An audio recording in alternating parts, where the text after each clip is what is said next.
मुझे देखकर भाग रहा है कायर?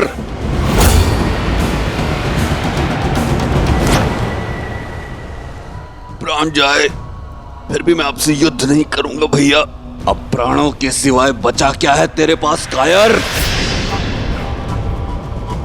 अब तो राज्य भी मेरा और रूमा भी। अब मत रोकिएगा महाराज सुग्रीव।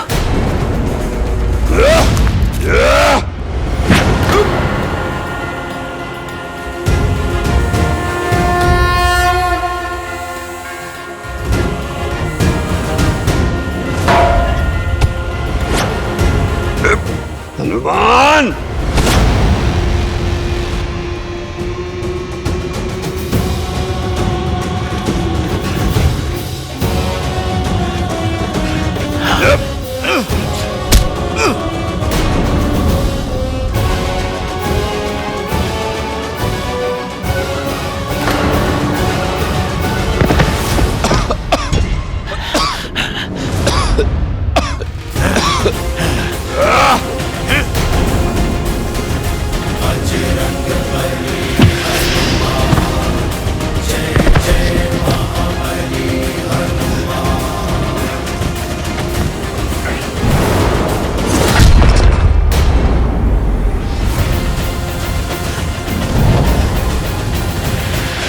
महाराज सुग्रीव, बस थोड़ा और निकट ही जाना है। आप ऋषिमुख पर्वत की सीमा तक जाओ।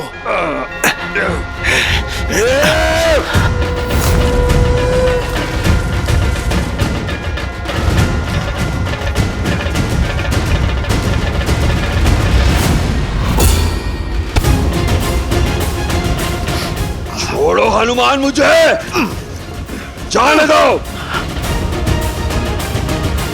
महाराज बाली, ऋषिमुख पर्वत के स्पर्श का आनंद नहीं लोगे? मैं चाहूं तो एक क्षण में आपको पर्वत के शिखर पे फेंक सकता हूं, जहां पर गिरते ही आप ऋषि मार्दंड के श्राप से भस्म हो जाओगे। मैं सुग्रीव को मारे बिना नहीं जाऊंगा यहाँ से। फिर तो हम सदा सदा के लिए इसी अवस्था में उलझे रहेंगे महाराज बाली। महाराज बाली, आप मेरी बात ठीक से समझो। एक उपाय है मेरे पास। महाराज सुग्रीव को ऋषिमुख पर्वत पर रहने दीजिए और आप किष्किंधा पर राज कीजिए। आप मुझे वचन दीजिए, जब तक वो यहाँ हैं, आप उन्हें क्षति नहीं पहुंचाएंगे, क्योंकि यहाँ आए तो सच में इस बार मैं आपको क्षमा नहीं करूंगा। नायक बनने का अवसर खोकर बहुत दुख होता है ना। आप राक्षस बन गए हो, किंतु आपको दंड मैं नहीं दूंगा। स्वयं मेरे प्रभु श्री राम देंगे। उचित है, मैं सुग्रीव के प्राण छोड़ दूंगा जब तक वो इस पर्वत पर कायरों की भांति छुपा है। मैं उसका पीछा नहीं करूंगा। अति उत्तम। तो अब आप लौट जाएं और आपको मेरी चेतावनी स्मरण रहे, आप यहां दोबारा नहीं आएंगे। परंतु मेरी भी एक चेतावनी है, सुन लो। सुग्रीव ऋषिमुख पर्वत से नीचे नहीं आना चाहिए।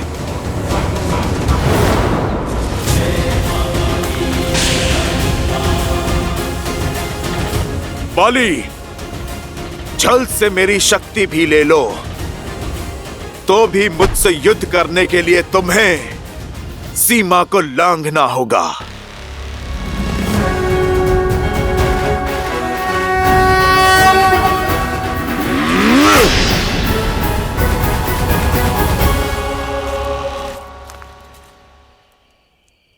हनुमान।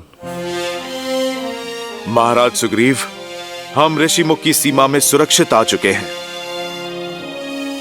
आप निश्चिंत रहिए।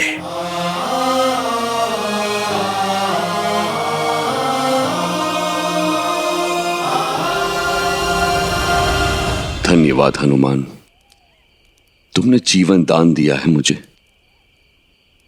किंतु मेरा दुर्भाग्य देखो, मेरे अपने ही भाई ने मुझसे मेरी पत्नी, मेरा घर, मेरा राज्य सब छीन लिया। महाराज सुग्रीव, अधर्म का वृक्ष तेजी से पनपता है और उतने ही तेजी से काटा भी जाता है। पाली का नाश अवश्य होगा, क्योंकि धर्म के रक्षक मेरे प्रभु श्री राम आ रहे हैं। जय श्री राम। जय श्री राम।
राक्षस अपना कुमार्ग छोड़ने को तैयार नहीं और श्री राम अपने संकल्प पे अड़े हैं, किंतु मनुष्य जन्म के कारण विष्णु अवतार श्री राम की सीमाएं हैं। मनुष्य जन्म की भी मर्यादाएं हैं। बल और छल में वो इन राक्षसों से कैसे जीत पाएंगे? देवी, श्री राम की सीमाएं केवल मर्यादा तक सीमित हैं। समय और प्रयास की कोई सीमा नहीं है श्री राम के लिए, और इसी कारण इस वनवास काल में श्री राम ने सैकड़ों राक्षसों का संहार किया, कई ऋषियों और ऋषि कन्याओं का उद्धार किया। आयुष्मान बाबा, इसी तरह धर्म की रक्षा के लिए आगे बढ़ते रहो। नियति तुम्हारे साथ है। और साथ ही ज्ञान भी बटोरते चले गए, और इसी प्रकार धर्म और न्याय के पथ पर चलते हुए कई वर्ष बीत गए। परंतु इतना समय व्यतीत हो जाने के उपरांत भी श्री राम की भेंट ऋषि अगस्त्य से नहीं हुई थी। वो ऋषि अगस्त्य जिनके पास स्वयं श्री राम के प्रारब्ध की कुंजी है, इससे पूर्व की बहुत देर हो जाए। श्री राम का ऋषि अगस्त्य से मिलना अत्यावश्यक है।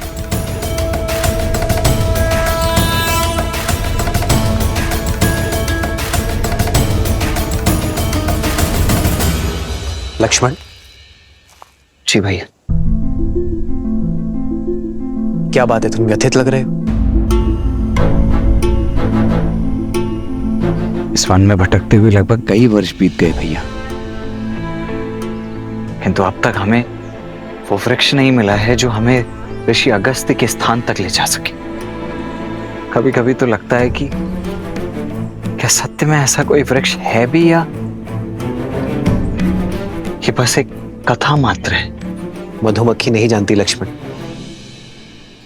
कि जिन पुष्पों से वो रस इकट्ठा कर रही है उसका कण भी संसार में फैला रही है। हम पथिक है लक्ष्मण, और पथिक का कर्तव्य होता है बिना कर्म फल की इच्छा की अपने कर्तव्य पथ पर चलते रहना, बिना आस लगाए निरंतर प्रयास करते रहना। और फिर क्या पता, जिसे हम निरंतर खोज रहे हैं वो हमारे नेत्रों के सामने हो, बस हम उसे देख ना पा रहे हो।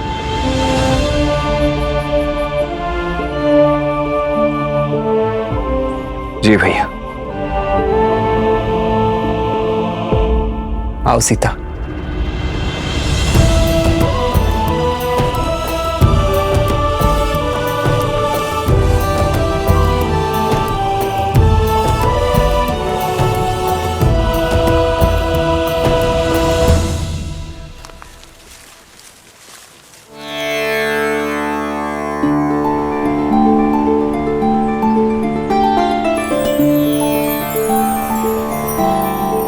संध्या काल होने को है।